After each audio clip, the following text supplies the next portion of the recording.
Hey everyone, good morning from Poland.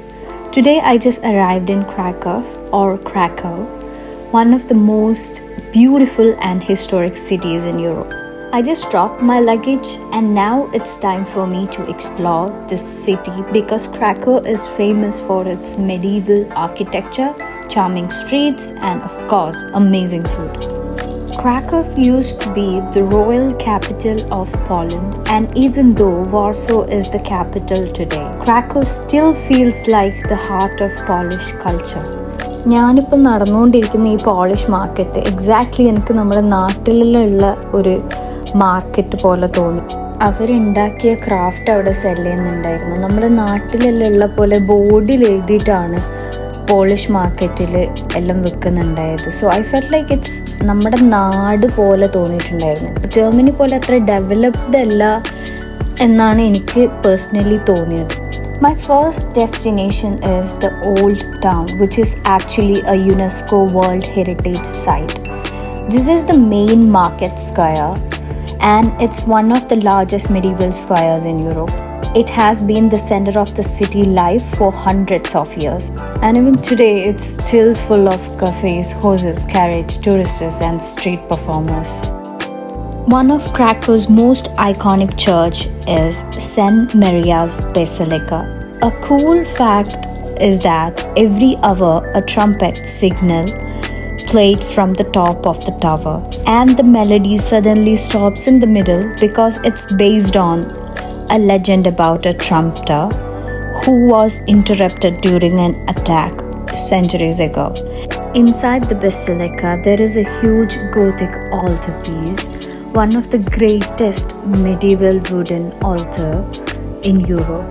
That altarpiece has folding doors, 4 large curved panels which are normally closed when you first visit. Each day at around 11:50 a.m., a person, often a nun, seen a small stick, opens these doors to reveal the full detail seen inside. And it is the most beautiful view that I have ever seen. ആ door ഇങ്ങനെ open ചെയ്ത് വരുമ്പോൾ എൻ്റെ മനസ്സിലോട്ട് ഓടിക്കൊണ്ടിരുന്നത് പണ്ടത്തെ ആർക്കിടെക്റ്റിന് അത്ര facilities ഇല്ല, machines ഇല്ല, എന്നിട്ടും അവർ ഇത്രയും അടിപൊളി ക്രാഫ്റ്റ് ഉണ്ടാക്കിയെടുക്കുമ്പം ഇന്നത്തെ മോഡേൺ ആർക്കിടെക്റ്റിന് വിഷൻസ് ഉണ്ട്, ഐഡിയാസ് ഉണ്ട്, ഫെസിലിറ്റീസ് ഉണ്ട്. അവർക്ക് എത്രമാത്രം അച്ചീവ് ചെയ്യാൻ പറ്റും? It was A overwhelming feeling, you know. ഈ ഒരു സ്കൾപ്ചർ ഉണ്ടാക്കിയത് 1447 ഫൈറ്റ് സ്റ്റോഴ്സ് എന്ന് പറഞ്ഞ ഒരാൾ. ഇവിടുത്തെ ഒരു ഇൻറ്റീരിയർ ഡിസൈൻ എന്ന് പറയുന്നത് എനിക്ക് ഭയങ്കര ഇഷ്ടപ്പെട്ടു. ഞാനിതിൻ്റെ ഉള്ളിൽ മുഴുവൻ കാണണം, ഡീറ്റെയിൽ ആയിട്ട് കാണണം എന്നുള്ളതുകൊണ്ട് ടിക്കറ്റ് എടുത്തിട്ടാണ് കയറിയത്. സ്റ്റുഡൻറ്റ് കൺസെഷൻ ഉണ്ട്. എനിക്ക് €5 മറ്റാണ് ആയത്. നാട്ടിൽ ഓശാനയില്ലേ, ഓശാനയൊക്കെ ഉണ്ടാകുന്ന പോലത്തെ വേറൊരു സംഭവം. പക്ഷെ ഇന്ന് ഓശാന നേരല്ല, ഇന്നൊന്നും ആയിട്ടില്ല. അടുത്ത വീക്കല്ലാവാ, ഈസ്റ്ററോ? അടുത്ത വീക്ക് ഐ തിങ്ക് പെസഹ, പിന്നെ ദുഃഖവെള്ളി. മേ ബി നാളെ ഇതായിരിക്കും, അറിയില്ല, കറക്റ്റ് അറിയില്ല. ഇങ്ങനത്തെ ബ്രെഡ് വെക്കുന്ന ചെറിയ ഷോപ്പ് ഞാൻ ജർമ്മനിയിൽ കണ്ടില്ല. അതെനിക്ക് പുതിയൊരു എക്സ്പീരിയൻസ് ആയിരുന്നു. ഇനി ഞാൻ വന്നിട്ടുള്ളത് ഡംപ്ലിങ്സ് കഴിക്കാനാണ്. പോളണ്ടിൽ ഡംപ്ലിങ്സ് എന്തായാലും മസ്റ്റ് ട്രൈ ആണെന്നുള്ളത് ഞാൻ ടിക്ടോക്കിൽ കണ്ടിട്ടുണ്ടായിരുന്നു. ഞാൻ അധികവും എവിടെയാണ് മസ്റ്റ് ട്രൈ അല്ലെങ്കിൽ എന്താണ് മെയിനായിട്ട് വിസിറ്റ് ചെയ്യേണ്ടത് എന്നുള്ളതല്ല, ടിക്ടോക്കിലാണ് ഞാൻ സെർച്ച് ചെയ്യാറുള്ളത്.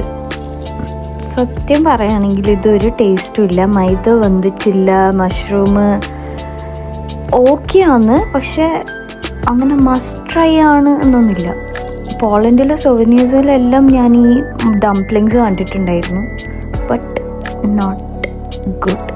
ഈ ഡംപ്ലിങ്സ് എന്ന് പറയുന്നത് ഒരു അംബ്രല ടേമാണ്. ഇതിൽ ഗിയോസ, മോമോസ്, പിന്നെ അങ്ങനത്തെ എല്ലാം വരും. ഈ മൈദൻ്റെ ഫില്ലിങ്സ് ഉള്ള എല്ലാം.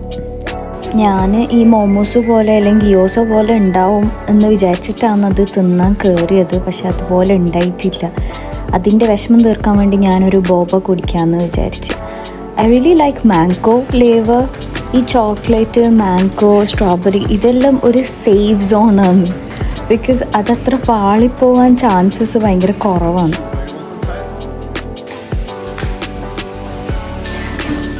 ഓൾഡ് ടൗണിൽ നിന്ന് കുറച്ച് മാറിയിട്ട് ഒരു നല്ല പാർക്കുണ്ട്.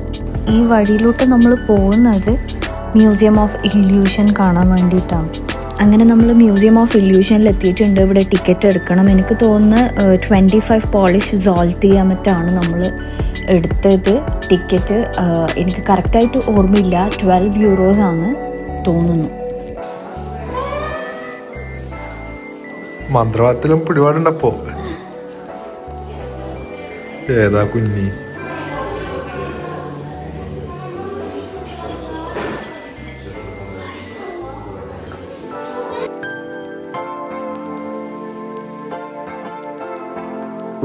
ഒരു മിനിറ്റ്, സർപ്രൈസ് ആണ്.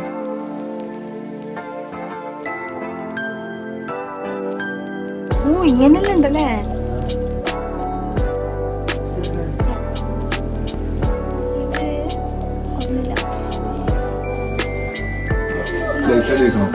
അമ്മേ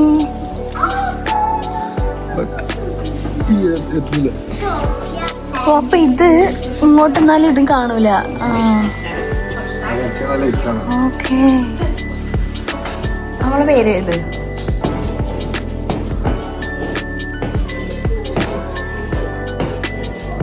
നിന്റെതില്ല, നിന്റെ പേര് എഴുത്.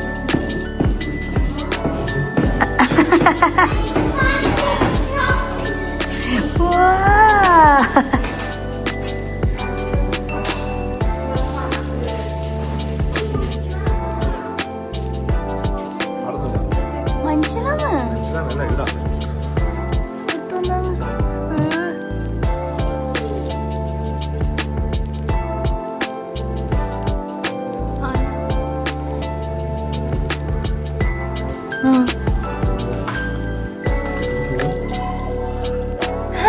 ഒന്നും കൂടി ചെയ്. അതെങ്ങനെ അങ്ങനെ ആയത്? എന്ത്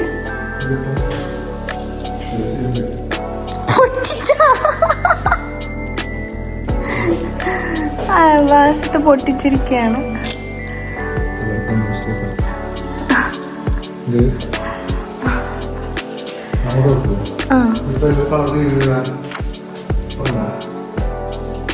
അത് ഈ ലൈറ്റിന്റെ പ്രത്യേകത അല്ലേ?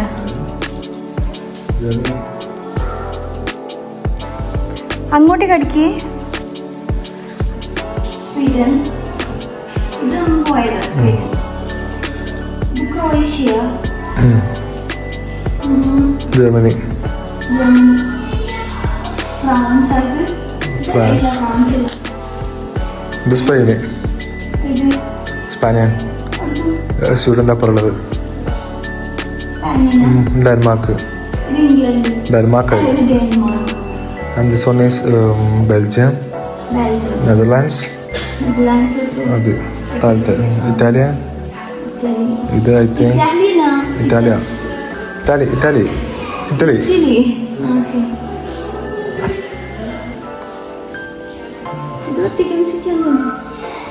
ഇതിലേതോ ഒന്ന് ഇതാണ്. ഇത് ബാൽക്കൺ റീജിയൻ ആണിത്.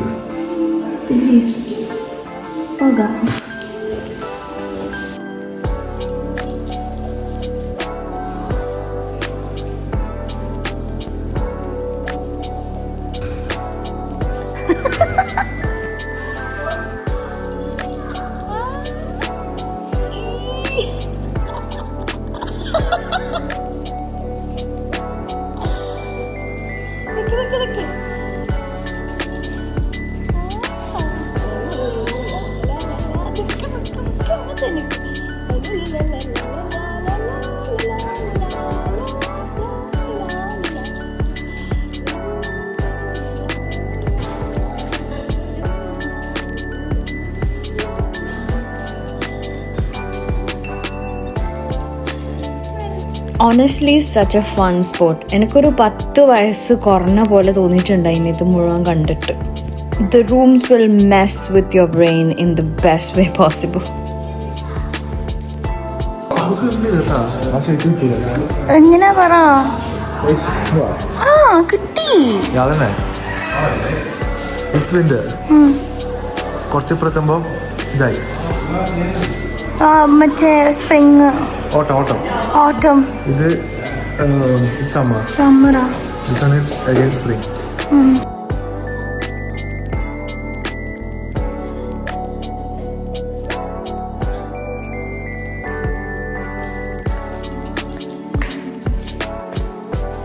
അങ്ങനെ മ്യൂസിയത്തിൽ നിന്ന് ഇറങ്ങി now I'm walking near the Vistula River, the longest river in Poland. This area is perfect for a calm walk, especially because Krakow is such a romantic atmosphere.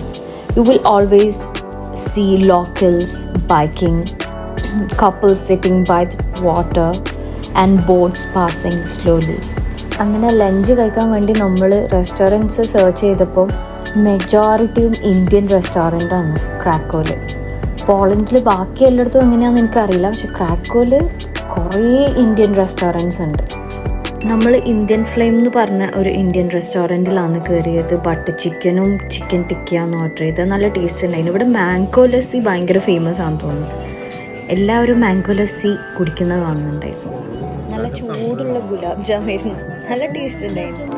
അപ്പം നിങ്ങൾ പോളണ്ടിൽ ക്രാക്കോയിൽ വരുന്നുണ്ടെങ്കിൽ ഇന്ത്യൻ ഫ്ലെയിമിൽ കയറിക്കോ, നല്ലതാണ്, ട്രൈ.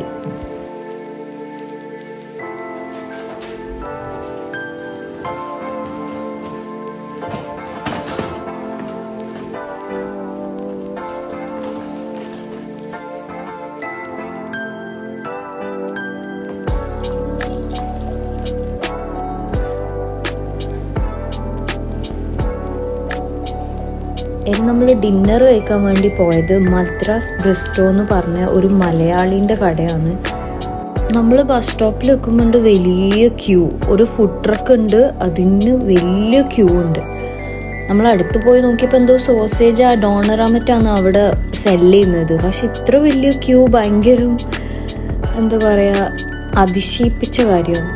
ഇവിടെ മദ്രാസ് ബ്രിസ്റ്റോന്ന് ബീഫ് റോസ്റ്റും ചിക്കൻ റോസ്റ്റും പൊറോട്ടയും കഴിച്ചിട്ടുണ്ടായിരുന്നു. അപ്പം അവിടെ കുറേ യൂറോപ്യൻസ് നമ്മളെ ഫുഡ് കൾച്ചർ അവർ സ്ഥിരമായിട്ട് തിന്നുന്നതാന്ന് തോന്നുന്നു. കാരണം രാവിലെ പോയപ്പം അതേ സെയിം ആൾക്കാർ അവിടെ കണ്ടിട്ടുണ്ടായിന്.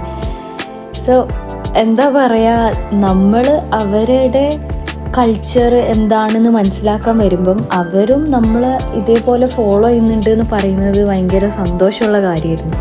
പിറ്റേന്ന് രാവിലെ ഹിറ്റ്ലറിൻ്റെ കോൺസെൻട്രേഷൻ ക്യാമ്പ് കാണുമെന്ന് ഭയങ്കര ആഗ്രഹം ഉണ്ടായിരുന്നു. പക്ഷെ മാനസികമായി അതിനൊരു തയ്യാറെടുപ്പ് വേണമെന്നുള്ളത് കൊണ്ട് നമ്മളത് വേണ്ടാന്ന് വെച്ചു. കാരണം ഇവിടെ ചെറിയ രീതിയിൽ അവരെ ഓർമ്മക്കായിട്ട് ഉണ്ടാക്കി വെച്ച സാധനങ്ങൾ കാണുമ്പോൾ തന്നെ ഭയങ്കരമായിട്ടുള്ള ഒരു സങ്കടം ഉണ്ടാവുന്നുണ്ട്.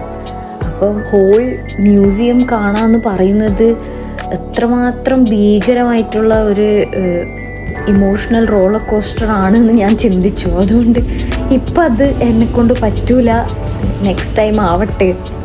അതുകൊണ്ട് ഞാൻ വിചാരിച്ചു മദ്രാസ് ബ്രിസ്റ്റോയിൽ പോയി നമുക്കൊരു മസാല ദോശ കഴിക്കാം. കാരണം ഞാൻ എനിക്ക് പറ്റുന്ന കാര്യങ്ങൾ ചെയ്താൽ പോരെ.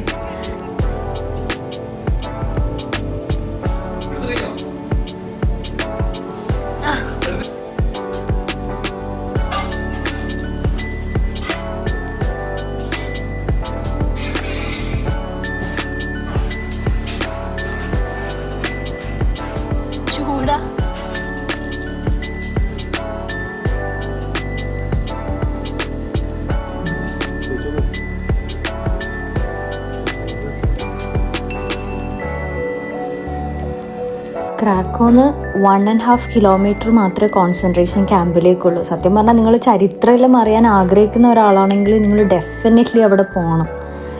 നമ്മളങ്ങനെ കുറച്ച് ഷോപ്പെല്ലാം ചെയ്യുന്നതിൻ്റെ ഇടയിലാണ് അവിടെ സ്ട്രീറ്റ് പെർഫോമൻസ് സ്റ്റാർട്ടായത്.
ഇവിടെ ഈ സ്ട്രീറ്റ് മാത്രമല്ല, വേറെയും കുറേ സംഭവങ്ങൾ കാണാനുണ്ട്. Salt mine, bunny cafe, forest mount, ഇങ്ങനെ കുറേ സംഭവങ്ങൾ നിങ്ങൾ ജസ്റ്റ് സെർച്ച് ചെയ്ത് നോക്കിയാൽ കിട്ടും. പക്ഷെ നമ്മുടെ ട്രിപ്പ് കുറച്ചും കൂടി റിലാക്സ്ഡ് ആയിരുന്നു. ഓൾഡ് ടൗൺ തന്നെ കവർ ചെയ്യാമെന്നുള്ള ഒരു ഐഡിയയിലായിരുന്നു ഉണ്ടായത്.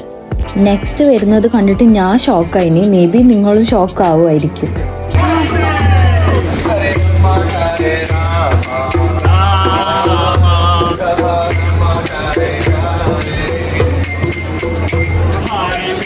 Hare Krishna, Krishna Krishna, Hare Hare, Hare Rama, Hare Rama. So thank you so much for watching my video and see you soon. Bye bye.